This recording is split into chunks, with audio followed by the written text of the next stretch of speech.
Okay, so this is called SENCER, the Science Education for New Civic Engagements and Responsibilities. It's the signature program really of I think I've got it on auto advance. Anyway, of the National Center for Science and Civic Engagement. So what we do is use civic challenges to drive student engagement and persistence in STEM, because interest is a very important aspect of learning. This is just general idea. We were established 20 years ago at the AAC&U. We've had substantial support for the last 20 years from the National Science Foundation, and we've reached a lot of people. You can see the three things we've been sort of trying to do: engage students, improve their understanding and retention by grounding it in real world context, and build civic confidence and capacity. SENCER approaches invite students to use scientific knowledge and the scientific method to put it to immediate use.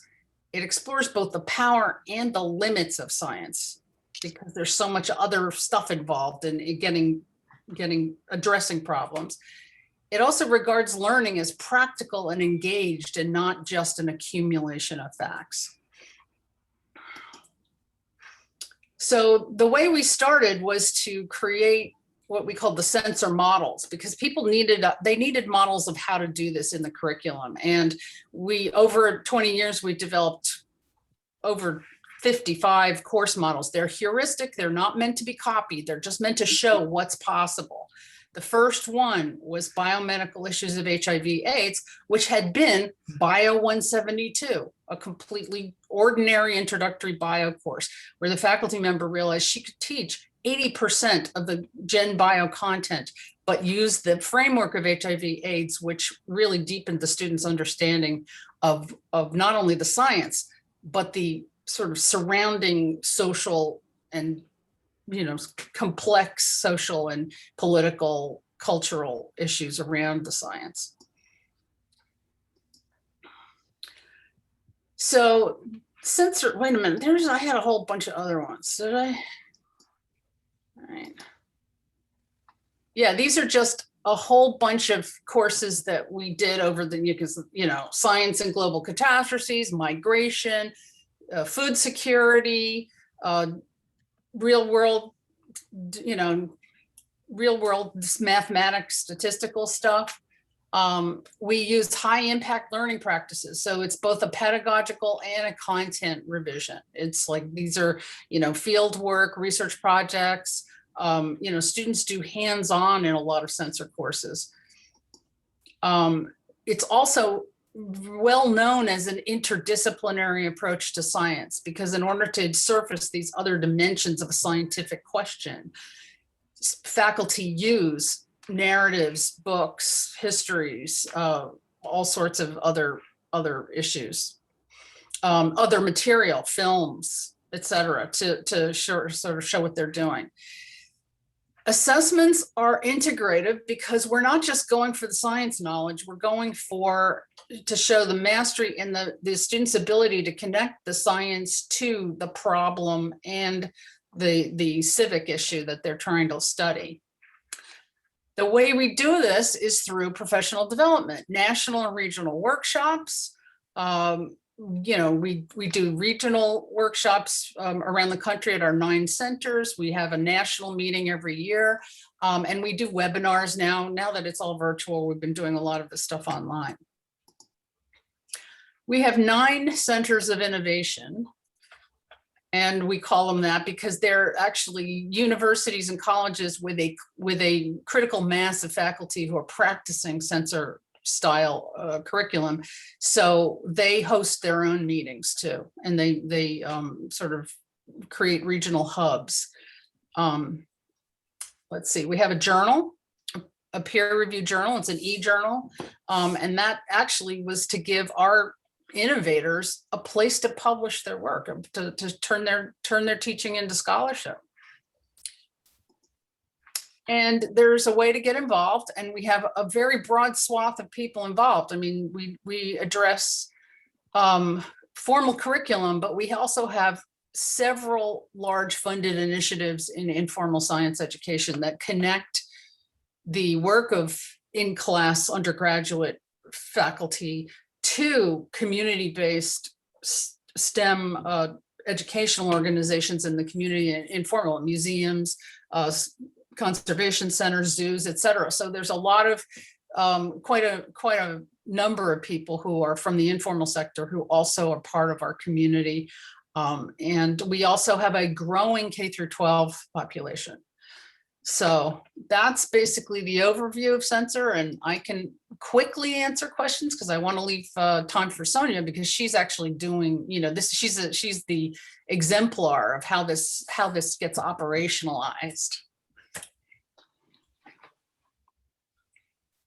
Anybody?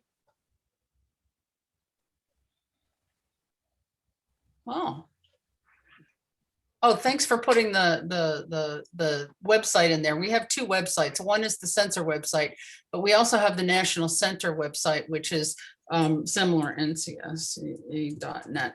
And that the National Center website has the larger spread of programs, some of the informal work, the K through 12 work, the also other programs that weren't branded SENCER, because we've done other allied kind of programs.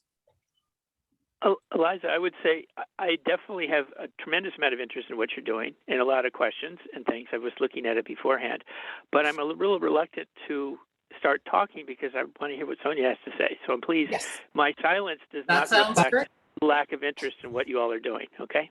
That's great. We're very closely aligned in a lot of our thinking, and you're just doing incredible work. Thank you. Go ahead, Sonya. Okay, so let me just share my screen here. So, I mean, what I'm going to share today is just going to be one specific example of, you know, all the great work that SENCER does in its community. So I'm, like Eliza said, let me get the display settings changed here. There we go. As Eliza said, I'm very much a practitioner myself in terms of learning, in the learning stage of how to bring civic engagement into my general chemistry courses. But at the same time, I'm facilitating faculty professional development, and I've been doing it, we're in year 3 now, that support faculty across the curriculum, the sciences, the social sciences, the arts and humanities, and that would support them in doing similar work in their own courses.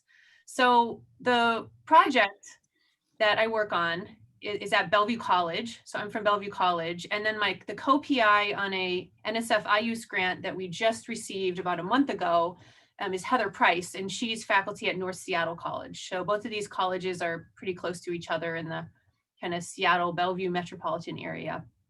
And it's a collaboration also with SENCER, obviously, and Curriculum for the Bioregion, which is an initiative that was born and lived for a long time at the Evergreen State College and now has moved to Western Washington University. And then the name of our NSF project is See Justice. So climate justice in undergraduate STEM, incorporating civic engagement.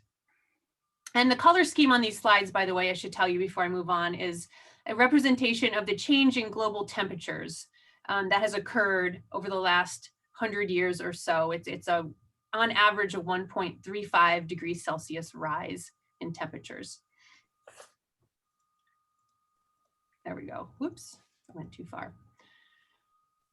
So Eliza talked about students being interested in what we're teaching, you know, in the context of climate or whatever societally important issue you might bring into your class using this SENCER framework. So we use climate justice specifically, and you can see in terms of different parts of the US population and their concern about climate change. So the question, are you worried about global warming? And they're broken up by male and female, the blue and the orange.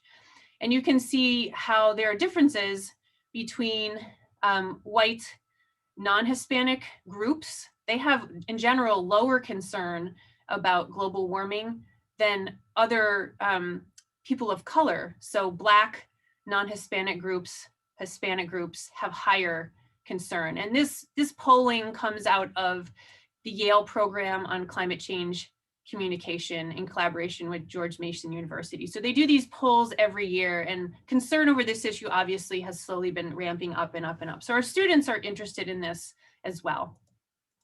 And there's a lot of work to back this up. So some of the work that we're doing for this NSF IUSE grant is focused on what's called the equity ethics. So this is our other major framework in addition to SENCER. And this is looking at how our students are the climate generation, and they're the most ethnically diverse in US history. And they also face some of the greatest challenges in human history. We've got global climate and environmental change as it intersects with socioeconomic and racial inequity. So there's a lot of recent research behind the fact that students of color, Black students, Latinx students, Indigenous students in particular, and women tend to respond more to a curriculum in STEM that's focused around social justice. So that's why we've kind of transitioned from teaching climate science to teaching climate justice. So we bring that justice piece into our courses. And just to illustrate a little bit of the thinking behind this, this is from the study talking about leaving. It's a famous study done in STEM fields, looking at why students are leaving STEM. And just to illustrate how students can feel about these issues and about STEM in general, a high-performing Black male student who decided to leave an engineering major stated, a big concern of a lot of Black students is we feel like we're being prepared to go into white corporate America, and it won't really help our community. We won't have the opportunity through our careers to talk about giving back to the community. Anything that we do for the community would be outside of our academic field, and that's a very serious concern. So the type of work we're doing with this NSF IUSE grant is rooted in SENCER and also in this idea that students of color, also women, the groups that are typically the systemically non-dominant groups in STEM, right, tend to respond more to the type of curriculum that has a purpose for justice in the world. So that's the other angle we have here in addition to SENCER, which has also been shown to increase engagement and persistence of these groups in STEM.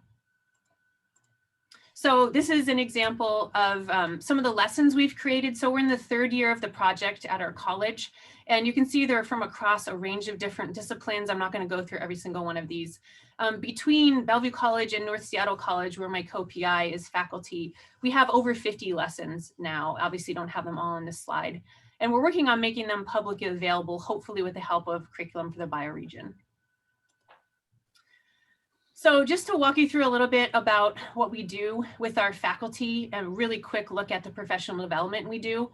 The focus is bringing climate justice and civic engagement into their courses. And we use this big ideas brainstorm that Curriculum for the Bioregion developed. And I believe SENCER also uses a similar approach to helping faculty integrate civic engagement into their courses. So we are collaborating then with Western and Evergreen State College on this as a result, in addition to SENCER. So the overview of what we have faculty do, and they either take a summer institute or we have a faculty learning community that starts in the fall, is we first give faculty an introduction to climate justice, because a lot of faculty want to go straight to the climate science, and you have to kind of make sure they've got their heads wrapped around justice, where this is focused on climate justice, not just the science. And then we have them participate in interdisciplinary group brainstorming to draft a climate justice lesson. So we really focus on having workshop style sessions so that faculty actually get the work done during these 2-hour sessions, and they do it collaboratively. And that tends to be a really beneficial part as well with these interdisciplinary groups. And then another session, number 3, we have them experience a climate justice lesson. So what this is just usually me or my co-PI walking them through a lesson that we do in our courses, talking about the different things that we use, documentaries, PowerPoints, activities, whatever, because it gives them more ideas for what to do in their courses so they can further develop their lesson and refine it. And they still do this collaboratively in their interdisciplinary groups, which is a big perk of these groups, the interdisciplinary aspect. And then finally, sometime during the year, so the institute occurs in the summer or the learning community in the fall. So sometime before the end of spring quarter, which ends in June the next year, they implement their lesson and then they archive it in the climate justice curriculum repository. So this schematic at the bottom is something we show our faculty. We want them to take these big ideas from their disciplines. We want them to think about a climate justice issue and how they would integrate those two things into a lesson that involves civic engagement. So that's the big picture of what we do. And here's just a quick schematic. We'd use this schematic during the workshops, and we have them type out all of these things and share with each other. So you've got your climate justice issue, your big idea, what the assignment looks like, and then what's the civic engagement piece at the bottom. Here's an example from my co-PI, since she couldn't be here today. She does this in her general chemistry course at the first quarter of general chemistry. So the big idea in chemistry is the significant figures in the units. Climate justice issues she focuses on is indoor air quality and health impacts and the justice issues around that. And then the detailing of her lesson. And the civic engagement piece is she simply has students discuss smoke and air quality issues with family and friends, and then have them write a public service announcement.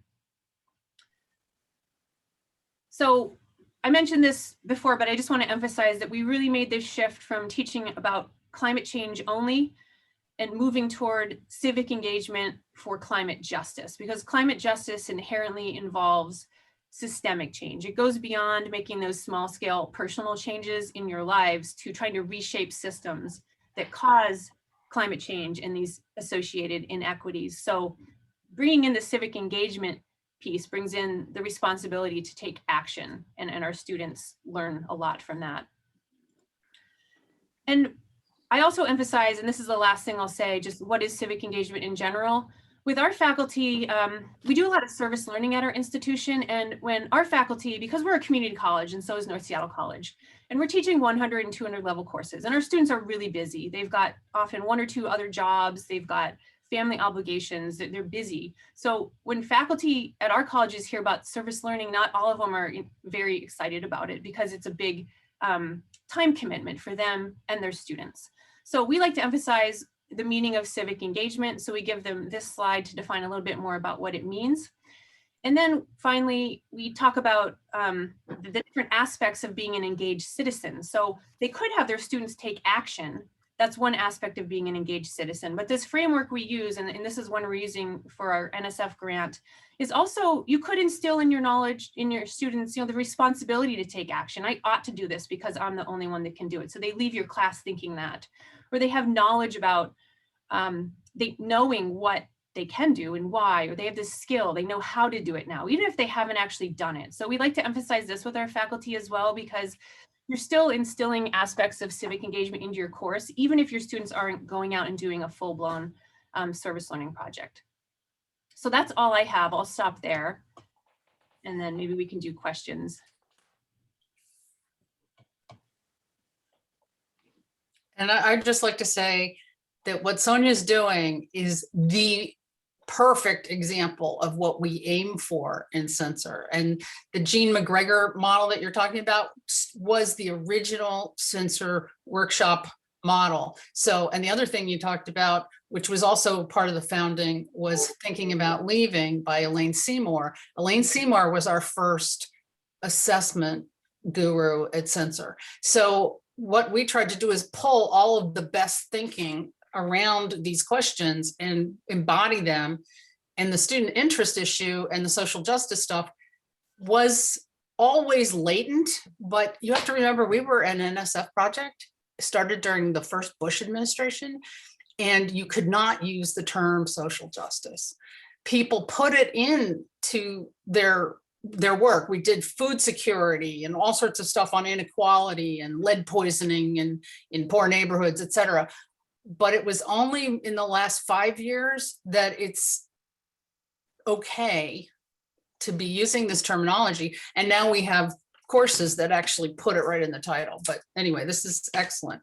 Ready for questions. We were really hesitant about framing it as justice in that NSF proposal, but we decided we're just going to stay true to what we're doing and try it. And absolutely, it worked. So I guess it's okay now. There's a real sea change in the leadership at the DUE and in NSF right now. And also it's the way, you're just bucking the tide if you turn this down, because the learning research is starting to show that for minorities and women, the social component is what either attracts them or repels them. If it's not there, they leave. Yep. Yeah, I'll just jump in here. Katie Boyd, Clean Program Manager. This is really exciting. I really think that you're doing some really great work, and I'm happy to hear that we're talking more, like you were just saying, more specifically about these issues and talking about them in the lessons and things like that. I just had a quick question, if that's all right, about the lessons. And it seems like a lot of this is really geared at the sort of college level, which is great because we definitely need a lot of good resources at that level. But I was just curious, is there any work or future plans to try to do similar things at younger levels as well, K through 12, because we need it there too. So I was just curious if there was any thoughts around that. For us, I can say yes, for sure. We already have connections with the University of Washington K-12 program, but basically I think we had enough for a level 2 NSF proposal, but because we've never had an IUS at our institution before, the program officer who we were interacting with encouraged us to stay small at first and then we build onto that because we hadn't had a grant before. So yeah, we're already kind of working on that outside of the grant. And a lot of the stuff we're doing, it's 100 and 200 level community college science. So a lot can be done at high school levels. It can be transferred fairly easily. Yeah. And I could say something about SENCER and K through 12. It was self-generated, the interest from K through 12. It started with faculty who were pre-service teacher faculty, and bringing then faculty into and running some workshops on for K through 12 teachers. But one of the problems for, like, say, an IUS, if you're trying to do a theory of change, it's a very different environment, right? So you've got higher ed isn't state by state specific standards. The restrictions on curricular change in K through 12 are vary hugely. We have made more inroads in private schools where people have more discretion, but it is a kind of they're different systems. And the only way we can do this is if the people, the faculty and the teachers from K through 12 come to us. We don't really have models to offer them because our models were created within this framework of higher education. I think that's fair. I'll just, in Clean, we struggle with this as well. And, how do you sort of make some, we're trying to be as national as we can, and how do you do that when so many states have their own standards? And I'll just say, like, we really focus on NGSS because of that, because a lot of states have at least somewhat adapted or adopted NGSS to their standards, and so teachers can sort of work with NGSS and figure out to some extent, how that works within their own standard system. Just throwing that out there. But then the other thing I'm going to throw out there is, as the Clean Program Manager, very interested in more resources like this getting into the Clean collection. So please let me know if when they do become publicly available, because we'd love to try to, they have to go through review and everything like that before we can actually get them in the collection. But once they're actually like publicly available and you want that to happen, you could always just reach out to me. So I'm just gonna let you know that. That's great. Actually, NGSS is exactly where our affiliate people started, and they started in particular states. Like New Jersey had a critical core, and they were doing the workshops specifically for New Jersey K through 12 faculty. So it could be, it would make sense, but there is a lot of translation work involved. But it's growing, and I think the community college model could be the beginning of at least high school and then on. And Definitely, yeah. Katie, are you familiar with the work of Alexis Patterson Williams and Selena Gray? I don't think so. They work on the social justice in STEM aspects of what we're doing. They're great. I could drop some YouTube links into the chat if you want. I have a paper I can send you. The holistic science pedagogy is kind of their framework, and they're really tied to the next generation science standards. They're K-12 focused. So I'll put some information in the chat about that, and you could easily bring into that. I think the civic engagement piece is not that difficult to bring in, and it naturally flows from the social justice parts. Yeah. A question? Thank you. I'd love to, have that information in the chat. Sorry.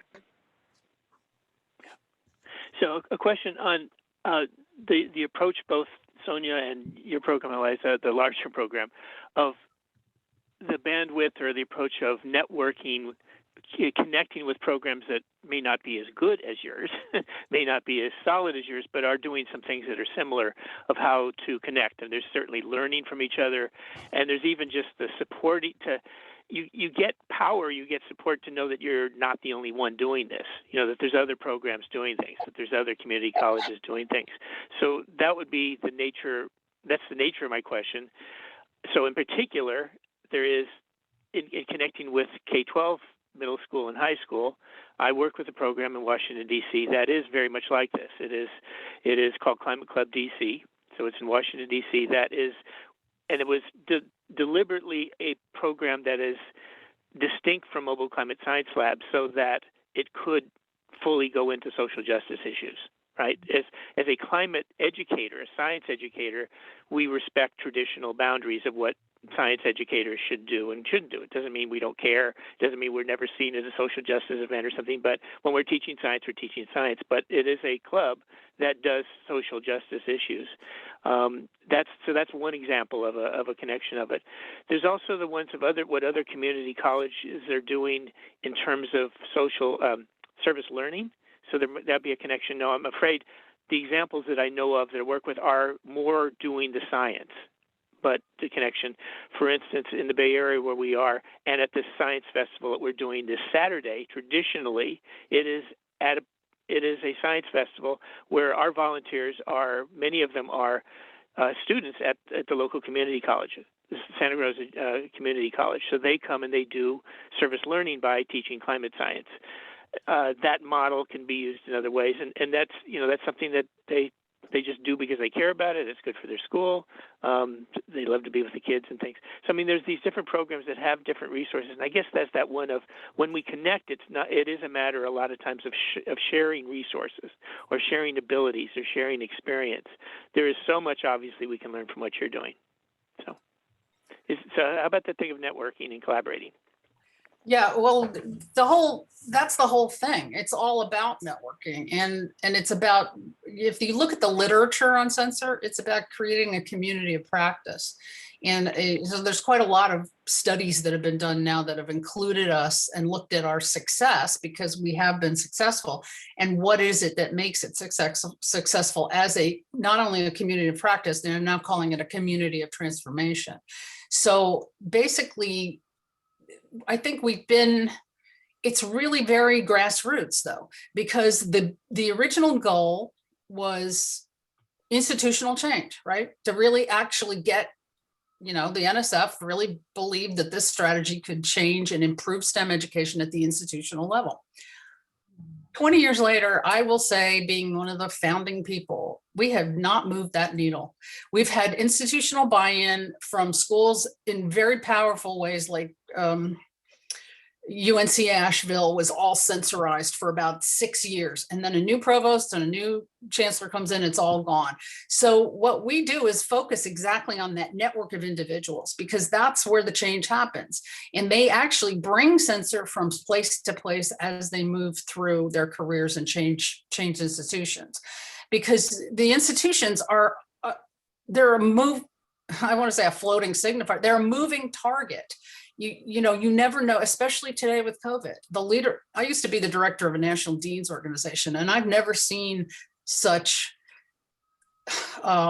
disorganized and unsystematic leadership coming from the upper echelons of higher ed right now. So there's no academic vision that you can latch onto. So we tether our network of individuals, all just like-minded fellow travelers, to NSF, which is forward-looking, the National Academies, which is forward-looking, any kinds of larger, and our affiliate organizations like BioQuest, Pulse, POGLE, the other reform networks. So that's, we're absolutely, it's a big tent. There's no like you're inside, you're outside. You even a little bit of interest in doing things the way we do things and embedding both civic engagement and social and justice into your courses, you know, you'll find allies and you'll find people. So I'm that, you know, right now that's my little spiel about, like, I've been in higher ed for almost 30 years, never seen this kind of fecklessness in the leadership, where it's not thinking about academic value. I mean, some are, but I mean, in the aggregate, it's kind of shocking. It's up to you guys. And then It's all on us. add a little Something I bit. might add. Go ahead. You go ahead, Sonya. Just Yeah, I was just adding gonna add a experience quick Moran. little side note to what Eliza said along the lines of collaboration on this work. Like we have faculty from other colleges coming to our institutes and learning communities just to see what we're doing. And we're happy to give you all our materials, you know, the faculty PD curriculum, whatever you want, just FYI, if you're interested. Something from experience on the, if people know, the teacher I work most closely with in Washington, D.C. is Natalie Stapert. And she's become quite a leader in climate education. But the way she got to it is very relevant to what you do. She's a language arts and humanities teacher primarily. That's her background, right? That's what she does. And she wanted to find a way to engage her students in something that they cared about, so that they would be interested in doing language arts. They'd want to write and do videos and do this. And she thought, well, our students are very interested in climate change and doing something about climate change and doing something about social justice. So she chose it as a subject to engage her students. And in the course of it, she just got really into climate change. And that's, she found this is working, and she cared about it.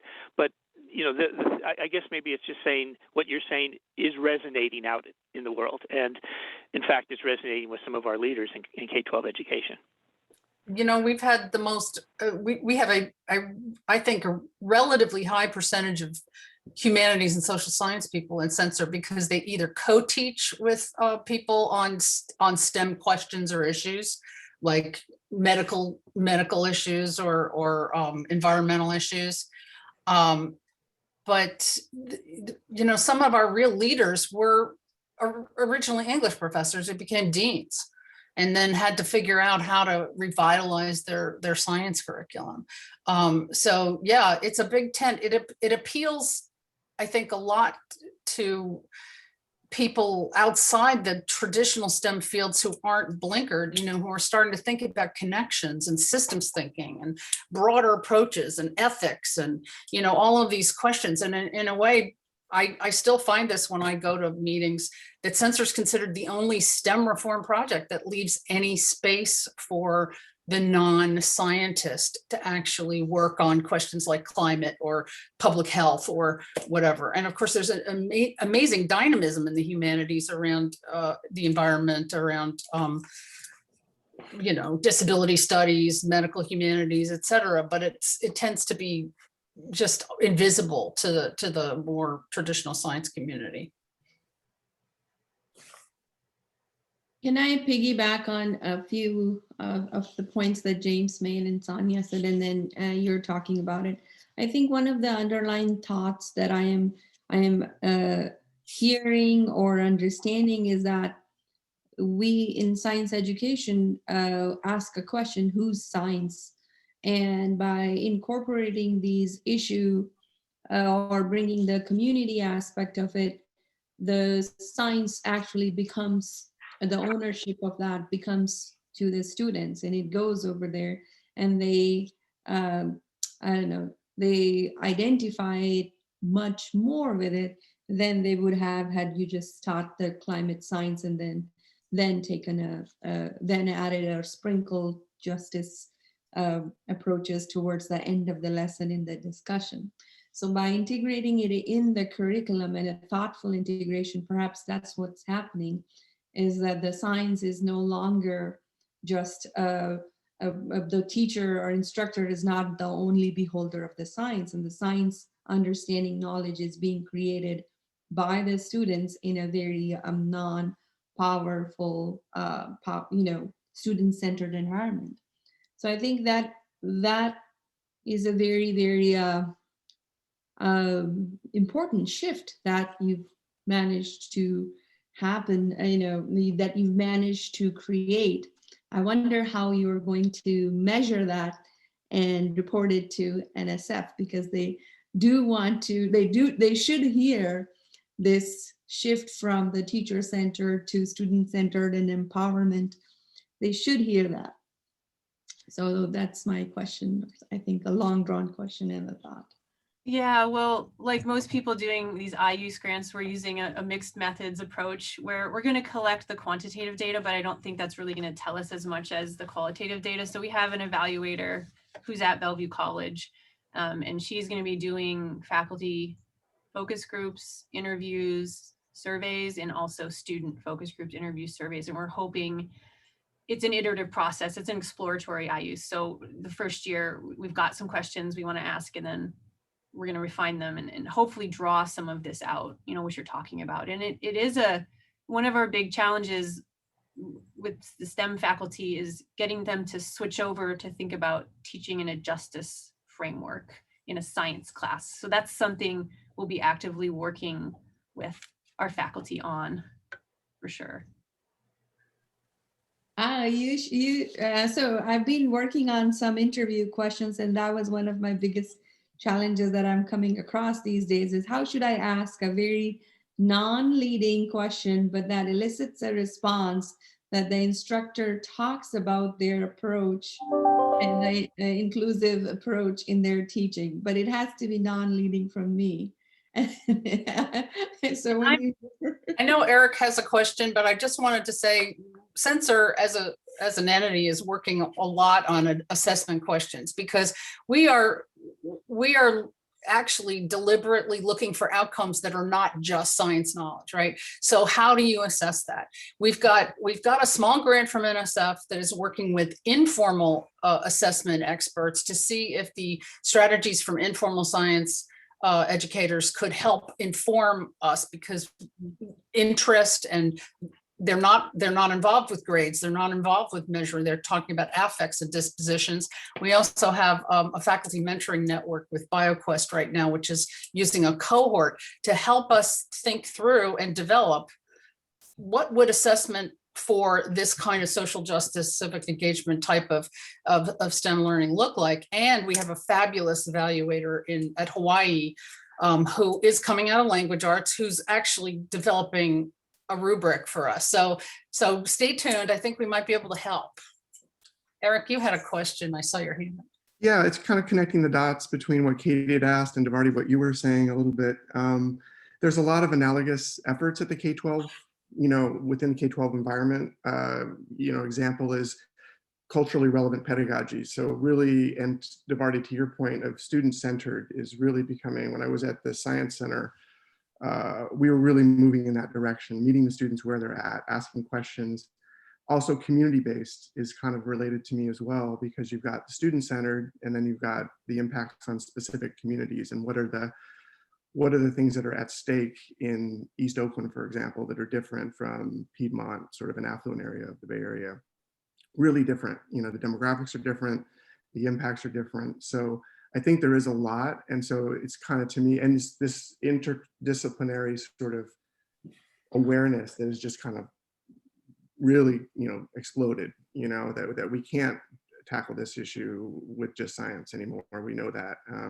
So there's a lot that maybe it's just connecting the dots, and for Sonya and for Eliza, like how would students in the K-12 environment best prepare themselves to engage in a program that you've got, this design, sort of this interdisciplinary, meeting the justice piece with the science piece. And so what do they need to know? How do they prepare in the K-12 environment to get there?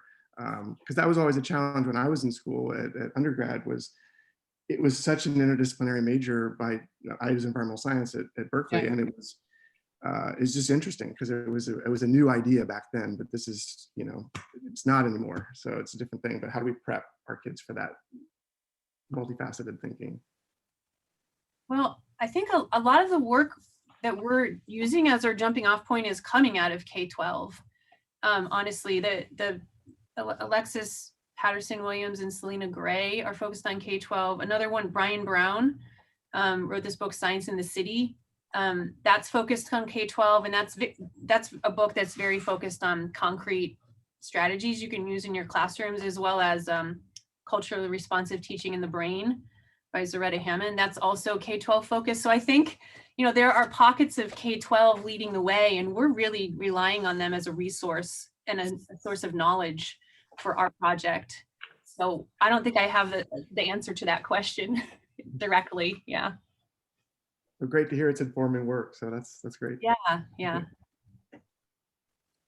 I think it's very, very exciting. I think it's meaningful learning for the kids and for the faculty.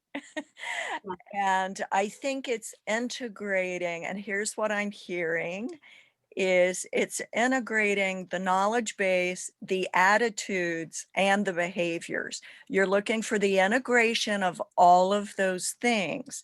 And here's, for me, what the big cheese is if you get people integrating all three of those areas of who they are, you then have an educated population.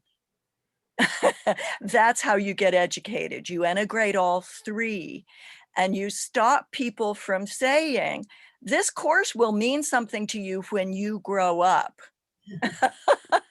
It's like, no, make it meaningful now, and do that all the way up. And that integration piece has to be valued and started at a young age and continued all the way up the ladder. So bless your hearts when you are at the collegiate level, those undergrads and the community. I taught at a community college for a few years. And actually, it was Bunker Hill Community College, which many people know about. But those folks are so totally real, and their lives are complex. They have many responsibilities already, and their learning is very targeted, very practical, and meaningful. And I think that is that's a powerhouse, and that is so needed right now when we are facing these four really big systemic type issues in our worldviews and in what our communities are needing to respond to. So the old paradigm is that the science thing, that you still can't break some people out of their silos. But who were they talking to? What kids did they want? They felt like they were educating the next great science researchers. Well, guess what? They're not the only ones we need. That's so much how SENCER started, because it really, I mean, it got ghettoized a little bit as a gen ed thing, not for science majors, although many majors courses are in our model series, because the people teaching majors said our majors need this even more because they need to bust out of the specialization. But it really started with this idea of science literacy for all. Like, how do we get the science phobic student to see that science actually is important to something you care about, the environment, your own health, your aunt has cancer, there's a course on cancer, you know, these kind of questions, food security, the enormous amount of interest by students around the problem of access to of healthy food of people. We had a whole, you know, the whole programs on that. So yeah, I think it's actually, they want to see, we try to say, you think you don't like science, and we're going to try to show you that's not really true. You do, and you're really interested in it, and it affects every bit of your life. The other aspects we're working on now, and why we're working so much with the informal sector, because I'm now a fellow at the Institute for Learning Innovation, which is a sort of informal research, is lifelong learning. I think finally the NSF has started to realize that lifelong learning is what we really are going for in science education, not just producing more bench scientists, which are a very small percentage of any population. So that's a really good sea change. And I think that we're going to start seeing it reflected, and I've already seen it in some of their big workshops and statements about the idea that it's creating scientifically literate, and I don't want to say citizens exactly, but community members, because we're in a terrible crisis with climate change and COVID, with the sort of misinformation that's flying around. but also lifelong learners who can acquire the new information because it's coming down the pipes so fast. I think that's exactly where we're at. And I cannot tell you how much I appreciate hearing your voices today and the progress that we've made. This is a Thanks. whole new voice. This is a whole new voice, and it's about time. We're so new. I'm 67. I've been doing this for 20 years, but you know what? It takes a while to kick in. Eliza, I'm 69, and we came out of, so I came out of teaching biology, but I teamed up science professional communities with outdoor education communities, because one of them addressed the content, the other one addressed the applications. And I would get those two groups together in upstate New York because they had something to give each other. They were not the whole enchilada. So we've been working at integrating those pieces, but I think the notion of doing that systemically is just now there. And I think our capability with internet now, we can do this. And lifelong learning, my gosh, there's webinars all week long. Yep. You know, lot you of can learn resources. anything you want to learn. Yeah, true. We have 5 more minutes, and this is a wonderful discussion. I could go on for hours and hours, but pressing questions are more, if you wanted more information about the program. I personally think I could hear more about the professional development program a bit. Like, how does it go? I saw you have a buy-in from various courses across the campus, which is great. So how did you get that? How did we get it started? Yeah. Yeah, so we're really lucky in that our provost funds the project. So she started funding it in 2018. So we had our first faculty learning community in 2018, and our faculty get compensation for their work for the whole process of attending 3 2-hour sessions. They have to implement a survey with their students post-lesson. They refine their lesson. They write a teaching lesson plan. They upload it to the curriculum repository that we have, our climate justice curriculum repository. And then they do an exit survey. So all of that we give them a $500 stipend for that. And we're lucky to have funding because a lot of places don't have funding. It just happens that our provost supports this. It's been going really well. Our faculty love it. So she's continued to support it now through 3 years. And it sounds like she's encouraging me. I write a proposal every year and a progress report to her about this time. So I'm working on my current proposal for next year's funding, and I have to write a budget. And so she has been funding it. It sounds like she's going to fund it next year too. So we're kind of on an ad hoc annual basis. I wish it was a little more stable, don't we all? But we're lucky to have funds for this. And I get 2 course releases per year to manage the whole project because I run a summer institute, a fall learning community. We do these things called teaching squares in the spring, which is essentially the same thing as the institute and the learning community, but it's a way to use up our remaining funds for the fiscal year, and it's faculty develop lessons and teach them the same quarter. We do a book club every single quarter, including summer, a book discussion group. We're starting a faculty fellows program where faculty who have created a lesson, submitted it to the repository, participated in a book discussion, led a book discussion or workshop. We also do these 2-hour quick workshops. So it's a lot to manage. And we're going to hopefully have a fellows program rolling out next year. And the first year we didn't have a civic engagement aspect, but then I learned about SENCER and I thought this is perfect. Climate justice leads perfectly to civic engagement. So we added that in year 2, we're doing it year 3. And with this NSF funding, it's a major focus. So. Well, I just want to say that SENCER has, not that Sonya isn't amazing and outstanding, but SENCER has literally hundreds, if not thousands of people like Sonya who have created projects. This one is I think outstanding and really, really well thought out, but we have so many people who have done so much work in this vein. And I wanted to mention that Sonya, we're working together to embed a kind of at least a full day track into our annual meeting in August. It would be August 5th through 8th on climate justice and how to do it, and hoping to surface and attract a lot of people who would like to chip in and help make this effort and leverage it and make it grow.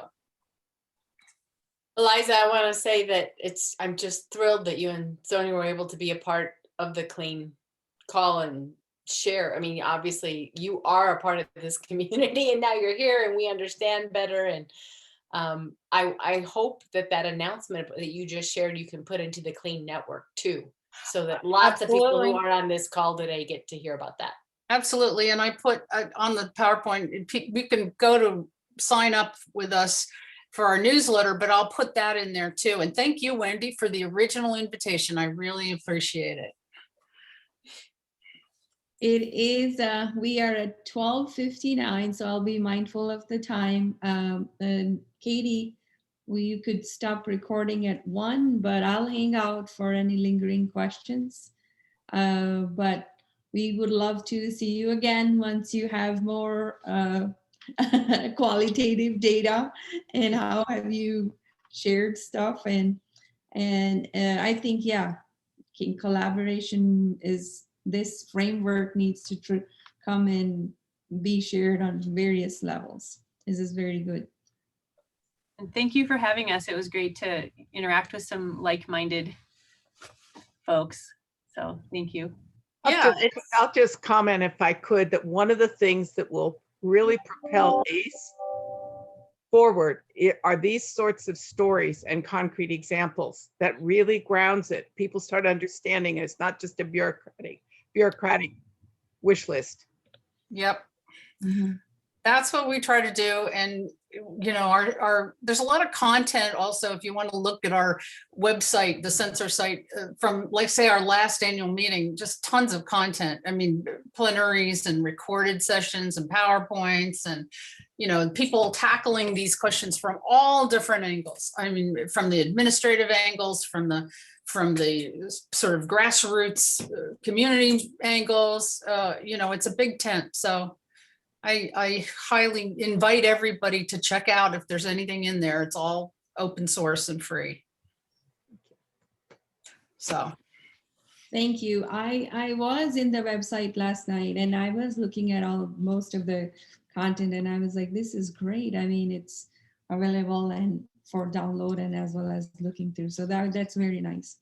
It's curated at one place, easily accessible. These are all, you know, makes it easy for people to get into it. Well, one thing for the climate, and I'll talk to Sonya and also this group, we have a very major active group in Hawaii, and Hawaii, everything's about climate change, everything's about the environment, and they are very advanced in thinking about this. They're also very advanced in thinking about indigenous knowledge and integrating it into their formal teaching in science. So we'll keep an eye on that too, and maybe connect the dots with that group, because that's the entire Hawaii system. It's not just one institution, it's all of the institutions. Well, any other questions? Thanks for moderating. Thank you, Devarti. That has been very nice moderating. I was looking forward to it, and I wish I could have gotten to know you sooner, but then I was like, okay, now I will hear. So I read up and it's like, oh, and then there's a little bit of, you know, I don't remember where, but I had the reference to Sonya's name somewhere, but I can't remember. It's like, oh, okay. These were things on my Post-it that never got done, and today is the day. Well, the regional work, not so much with COVID and you know, the way we're doing things online, but if we ramp up again and can meet in person, the Northwest is where the action is. It's the Northwest and Hawaii, and to some extent California. That's where some serious dynamism in our project has emerged, and they're the most active of our regional nodes right now. And I think it's because they've really gotten a handle on the climate issue. So we'll see. Anyway, thanks very much to everybody. This was delightful.